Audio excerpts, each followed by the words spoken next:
नमस्कार। स्वागत है आपका न्यूज़ लॉन्चर पर। मैं हूं अशोक वानखेड़े, लेकर आया हूं एक विशेष खबर। भारतीय जनता पार्टी का सांस्कृतिक राष्ट्रवाद।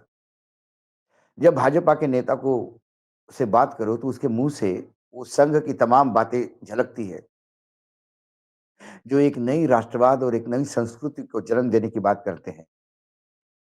भारत का पुराना इतिहास उजागर करने की बात करते हैं। लेकिन एक बात है कि जब आप सत्ता में हो और डबल इंजन की सरकार आपके साथ हो, तो भ्रष्टाचार भी डबल होता है और व्यभिचार भी डबल होता है। जिनके पास कभी इतना पैसा नहीं था, सत्ता के चलते लक्ष्मी की इतनी कृपा हुई कि अब पैसा तांडव करने लगा। और जब पैसा तांडव करता है, तो वो व्यभिचार के लिए दरवाजा खोलता है। कई खबरें हमने देखी होगी कि बीजेपी के नेता क्या-क्या करते हैं। 2 खबरें अभी लेटेस्ट आई, ये भी डबल इंजन की सरकार से है, एक मध्य प्रदेश से। और ये मध्य प्रदेश की वो खबर नहीं है कि जो रास्ते पे ही जिन्होंने जो एक्सप्रेसवे है, जो नेशनल हाईवे है, उसका भला कर दिया और रासलीला रचाते गए। ये खबर कोई अलग है और ये खबर बहुत महत्वपूर्ण इसलिए है कि बीजेपी के एक बड़े नेता इसमें इन्वॉल्व है। जबलपुर के भाजपा के नेता अतुल चौरसिया के होटल में चल रहे सेक्स रैकेट का भांडाफोड़ हुआ है। असम की युवती की शिकायत के बाद चौरसिया गिरफ्तार हुए। पीड़िता ने बताया कि उसे जबरदस्ती देह व्यापार में धकेला गया, उसे जान से मारने की धमकी दी गई। होटल के आड़ में सेक्स रैकेट चलाने वाले भाजपा नेता अतुल चौरसिया की अब कारनामों की परत दर परत उगल रही है। उन्हीं को पुलिस ने रिमांड पे लिया और जेल में भेज दिया। भाजपा नेता जबलपुर के गढ़ा में संचालित होटल अतिथि में आए दिन अय्याशी की पार्टियां होती थी। इन रंगीन पार्टियों में भाजपा के नेता अतुल चौरसिया के ग्राहक के अलावा अन्य लोग भी पहुंचते थे। आरोपी की गिरफ्तारी के बाद होटल चलाने वाली रंगीन पार्टियों के कई वीडियो सामने आए, जिससे साफ तौर पर होटल के अंदर महिला डांसर डांस करते हुए नजर आई। असम की युवती की शिकायत के बाद जबलपुर के गढ़ा पुलिस के भाजपा के पूर्व मंडल अध्यक्ष भाजपा के पूर्व मंडल अध्यक्ष अतुल चौरसिया को गिरफ्तार कर दिया। उसके साथ ही शीतल उर्फ मथुरा दुबे की तलाशी जारी है। युवती ने अपनी शिकायत में जो बताया वो बेहद चौंकने वाला है। युवती आसाम की रहने वाली है, जहां डबल इंजन की सरकार है और आसाम के मुख्यमंत्री जो है हेमंत विश्व शर्मा, उन्होंने तो हिंदुत्व का सबसे बड़ा ठेका लेके रखा है। उनको और योगी आदित्य के बीच में भयानक कंपटीशन चल रही है कि सबसे बड़ा हिंदूवादी कौन, सनातनी कौन। अब उसी आसाम की लड़की, उन्हीं के पार्टी के डबल इंजन की सरकार वाली प्रदेश में जबरदस्ती देह व्यापार करा जा सकता है। ऐसे में हेमंत विश्व शर्मा के मुंह पे ताला लगा होगा, क्योंकि भाजपा करे तो रासलीला, बाकी लोग करे तो व्यभिचार। आसाम की रहने वाली हूँ, 3 साल पहले जबलपुर काम की तलाश में आई थी।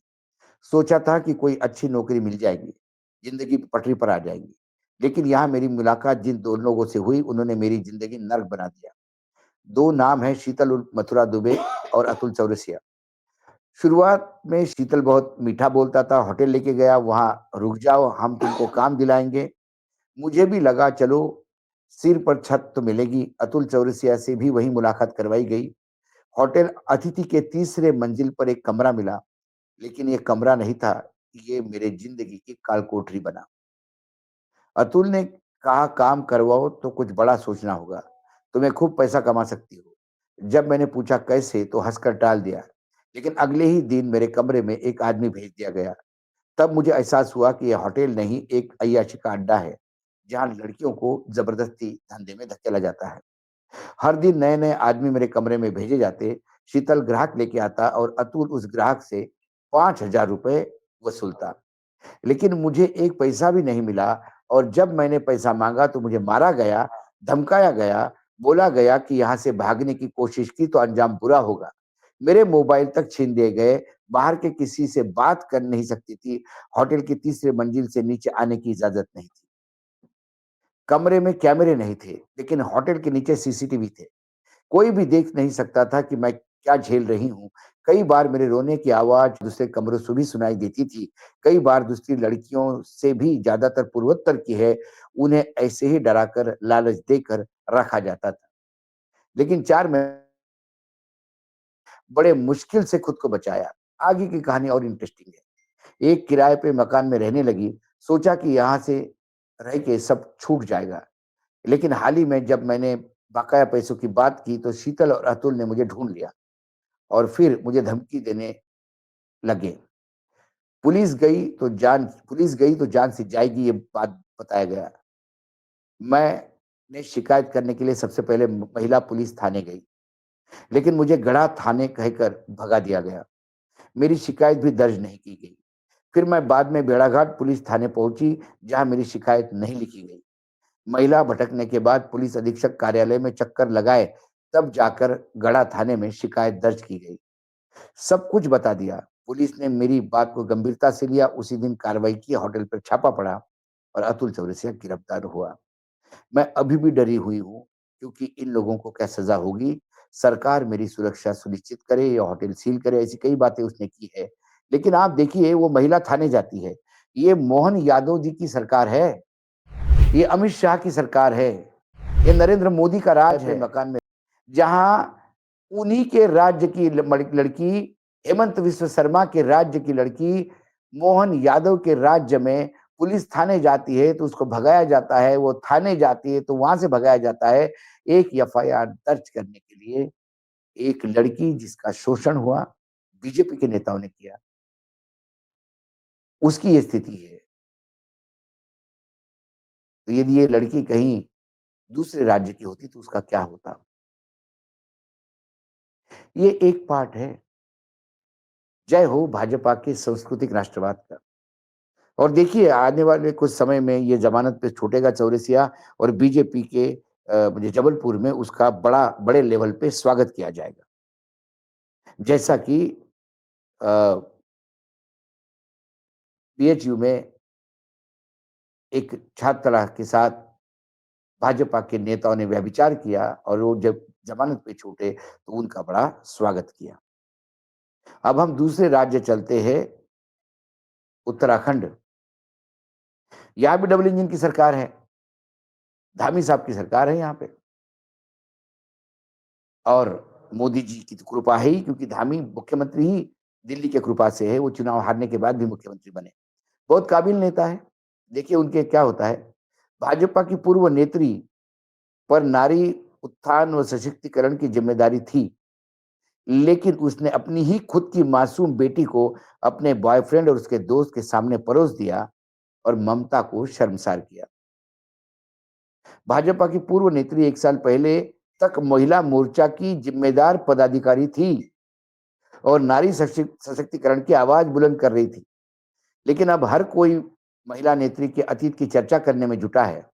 पुलिस की माने तो महिला नेत्री ने अपनी ही मौजूदगी में 13 साल की किशोरी के साथ सामूहिक व्यभिचार करवाया, वो भी अपने सामने।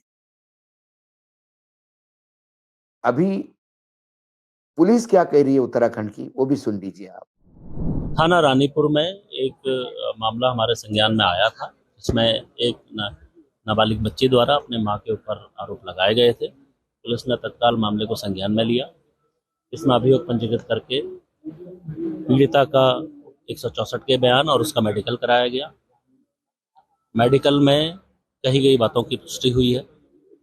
प्रथम दृष्टया मामले को सही मानते हुए पुलिस के द्वारा आरोपियों की अरेस्टिंग की गई है, उन्हें न्यायिक अभिरक्षा में भेजा गया है और इसमें जो भी व्यक्ति सम्मिलित है, अगर वो उसकी गलती है, उसने इस तरीके का गलत काम किया है, तो उसके खिलाफ पुलिस सख्ती से कार्रवाई करेगी। जो थाने से रिपोर्ट मिली उसके अनुसार जो लड़की है पीड़ित, इसी जनवरी में पहली बार उसके साथ रानीपुरा कोतवाली क्षेत्र में कार में ये व्यभिचार किया गया था सामूहिक। तब भाजपा की नेत्री यानी उसकी मां कार में मौजूद थी। पुलिस पूछताछ में किशोरी ने बताया, तब मां ने उसको वोडका पिलाई थी। वोडका एक शराब है, सफेद रंग की आती है, रशियन वोडका होती है, रशिया में पी जाती है ठंड की वजह से। वोडका पिलाई थी और उसके बाद उसके साथ दुष्कर्म हुआ। दुष्कर्म के आरोपी को मां ने एक चौक में अपने कार को बिठाया था। रात को अंधेरे में कार जंगल में खड़ी की। उसके बाद उसके साथ मां ने व्यभिचार करवाया। भाजपा की वही नेत्री अपनी बेटी को, इसी पीड़िता को आगरा ले गई। यहाँ भी उसके मित्र ने दुष्कर्म किया। दोनों ने अलग-अलग कमरा लिया था। पुलिस ने किशोरी के बयान को दर्ज किया और आगे की जांच शुरू शुरू हो रही है। वृंदावन में किशोरी की शराब पिलाई गई, वहां पे भी उसके साथ सामूहिक व्यभिचार किया गया। अब जब ये महिला पदाधिकारी बनी महिला मोर्चा में, तब भयानक उसका विरोध हुआ था वहां पर। लेकिन फिर विरोध को सुनता क्यों है? क्योंकि ऐसी ही खुशियां उसने रिश्वत के तौर पे उन लोगों को बांटी होगी, जो उन लोगों की खुशियां है और उस लड़की की पीड़िता की पीड़न है। इसी बेटी को कईयों के सामने परोसा होगा, जो ये पद वो लेके आई। तब भाजपा महिला मोर्चा 2 धड़ों में बँट गया था। कई बार सोशल मीडिया में एक-दूसरे के खिलाफ आरोप भी लगाते थे। लेकिन कई सीनियर नेताओं से करीबी के चलते महिला मोर्चा पे पर वो बनी रही। अब जो बड़े नेता हैं, उनके भी नाम के खुलासे होने चाहिए। अब ये खबर सामने आई तो तुरंत भाजपा ने इसको निष्कासित कर दिया। भाजपा के जिला अध्यक्ष आशुतोष शर्मा की ओर से बुधवार को जारी पत्र में कहा गया कि पार्टी की जिला प्रभारी आदित्य चौहान की सहमति के बाद महिला नेतृत्व को तत्काल प्रभाव से पार्टी से सदस्यता से निष्कासित कर दिया जाता है। और अब मुकदमा जो उस पे दर्ज हुआ है, वो वो और उसके प्रेमी पर वो धारा 70 2 351 3 35 बीएनएस व 3 क ऑब्लिक 4 2 5 1 6 16 17 पॉस्को अधिनियम के तहत पंजीकृत किया गया है। ये जो है थाना कोतवाली में, ये अपने प्रेमी के साथ मिलकर एक होटल भी चलाती थी और देखना है कि इस होटल में भी क्या ऐसा ही धंधा होता था। अब ये जो हमने पहले एक चौरसिया की बात बताई, ये महिला नेत्री है दून की। चौरसिया साहब के साथ जो फ़ोटोग्राफ आप देखोगे तो आप दंग रह जाओगे। वो अमित शाह के साथ भी है, वो पार्टी के प्रदेशाध्यक्ष के साथ भी थे, मंडल अध्यक्ष जो ठहरे, कइयों के साथ बड़े फ़ोटो है, वो फ़ोटो भी आप अब स्क्रीन पे जब मैं बोल रहा हूँ तो देख ही रहे होंगे। तो ये नेता क्या भाजपा का वर्तमान चेहरा है? मैं बार-बार कहता हूँ कि 2014 में यदि भाजपा का चाल चरित्र चेहरा बदल गया, तो क्या भाजपा का चाल चरित्र चेहरा ये है? क्योंकि हर राज्य से जहाँ डबल इंजन की सरकार है, कोई किसी महिला के सामने कपड़े खोलकर अपना दिखा दे शरीर दिखा देता है, गुप्तांग दिखा देता है, तो कोई किसी मतलब ये भी तो ये कैरेक्टर है ये पार्टी का। ये कोई यूट्यूबर या कोई सोशल इन्फ्लुएंसर बहुत ही घटिया बात, घटिया गालियाँ देती है कि जो गालियाँ सभ्य समाज में सुनना भी पाप होगा। उस गाली देने वाली इन्फ्लुएंसर को यदि पुलिस अरेस्ट करती है तो उसके खिलाफ कंगना रनावत से लेके तमाम लोग उतर जाते हैं। तो क्या इनका भी कैरेक्टर यही है कि जिनके घर में वही भाषा बोली जाती है जो इन्फ्लुएंसर ने किसी एक्टर के लिए बोली? सवाल वो है। ये नया राष्ट्रवाद क्या संघ इस भाजपा को बचा पाएगा? क्योंकि जब-जब भाजपा में ऐसे लोग उभरते हैं, बदनाम संघ होता है। क्योंकि बार-बार लोगों को लगता है कोई भी संघ जो भाजपा में आया, वो संघ के संस्कारों के साथ आया। क्या ये नए संस्कार संघ अपना लेगा या फिर संघ भाजपा को बदलेगा? ये तो समय बताएगा। लेकिन इसी नए सांस्कृतिक राष्ट्रवाद का मैं तो विरोध करता हूँ। भाजपा भले ही सर आँखों पे लेके बैठा है। आज इतना ही, कल फिर आता हूँ किसी विषय के साथ। तब तक के लिए नमस्कार। देखते रहिएगा न्यूज़ लॉन्च।